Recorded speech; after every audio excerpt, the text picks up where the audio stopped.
A gente estava falando um pouco disso do final dos anos ali, de como que foi a influência do breakdance e tal. Eu queria que você me falasse um pouco em como foi que você começou a ter essa imersão de dança, não de você passar a dançar, mas como que foi que a dança chegou, né? Assim, foi de maneira sutil, como que foi que isso foi acontecendo? Como eu te falei, minha mãe gostava de dançar, eu passei a gostar de dançar, mas dançar para aquela época, na verdade eu tive influência dos amigos que moravam lá, que eu já tinha amigos mais velhos, eles já curtiam bailes, eles curtiam festas e eles sabiam dançar. E quando, né, nós nos reuníamos na rua para brincar, coisa de jovem, pô, tinha um momento que eles tiravam para dançar e aí nós aprendíamos ali, ficávamos ali aprendendo. Então, nessa época, nós aprendíamos a dançar na rua, quando eu digo na rua, é na calçada ali, os passinhos, e principalmente quando era período de festa, quando estava chegando a festa de aniversário de alguém, porque tinha, naquela época, quem nos acompanha aqui sabe que havia muita festa de aniversário que era praticamente um baile. E então nós fazíamos isso, eles ensinavam a gente, e no baile, para ficar o maior número possível de pessoas fazendo passinho dentro da festa de aniversário. Então, eu me lembro muito bem, depois que nós tivemos uma outra conversa, eu me lembro muito bem que eu tinha o Cristiano, tinha o Ricardo e tinha o Alexandre, eles eram mais velhos, eles já acompanhavam o baile. E aí, por conta deles, eu acabei gostando mesmo de dança, de praticar, mesmo porque naquela época as músicas tocavam nas rádios e eles gravavam. Eu achava engraçado com o rádio tendo que esperar tocar a música na programação para você gravar.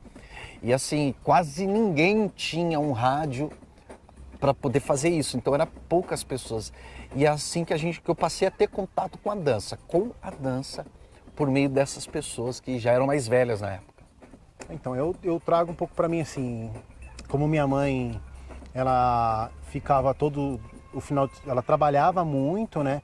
E a gente morava num bairro na Lapa que era um bairro de classe média alta, a gente não fazia parte daquela realidade econômica daquele lugar.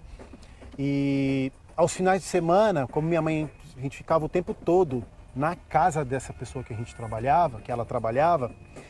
Então ela retirava a gente ia para casa de uma amiga dela. E na casa dessa amiga dela morava num condomínio. E nesse condomínio, normalmente aos finais de semana, uma hora ou outra, tinha festa. E aí começava a tocar algumas músicas e tal. E foi ali que eu tive contato ali com as músicas do Latin Freestyle. E especificamente a música do Noel, Silent Morning. É uma música assim, muito... assim, marcou muito pra mim, né? Era um período que eu tava ali, né? Tinha visto aquelas condições de dança que a gente citou, mas sabe quando que você viu alguém dançar e você quer reproduzir algo que você não sabe o que é? Ainda era dentro dessa perspectiva, sabe? Tipo, não tinha sabia que tocava as músicas em determinados lugares, mas você não tinha acesso. Você citou algo que é muito importante, né? Porque assim, muita gente fala assim, né? Tem até as brincadeiras, do cair a ficha e tal, que eram expressões da época que o pessoal tinha que ir no orelhão para usar uma ficha telefônica para poder fazer uma ligação. E aí tem até um meme, né, bem legal, que é de uma caneta e uma fita cassete, muita gente nem sabe o que significa. Então, todo mundo gravava as músicas numa fita cassete, né? E muitas vezes tinha que esperar a música tocar na rádio.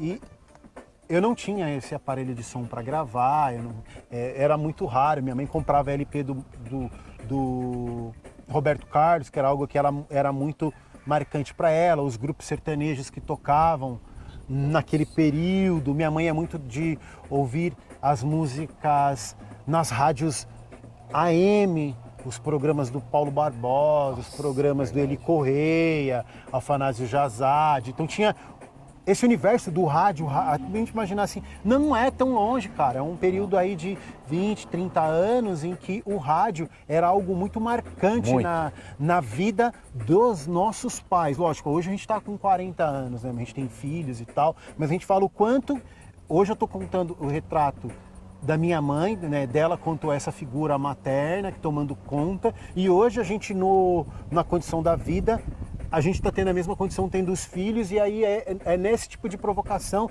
de saber como que os nossos filhos veem essas coisas acontecer, porque logo isso vai impactar neles de alguma maneira.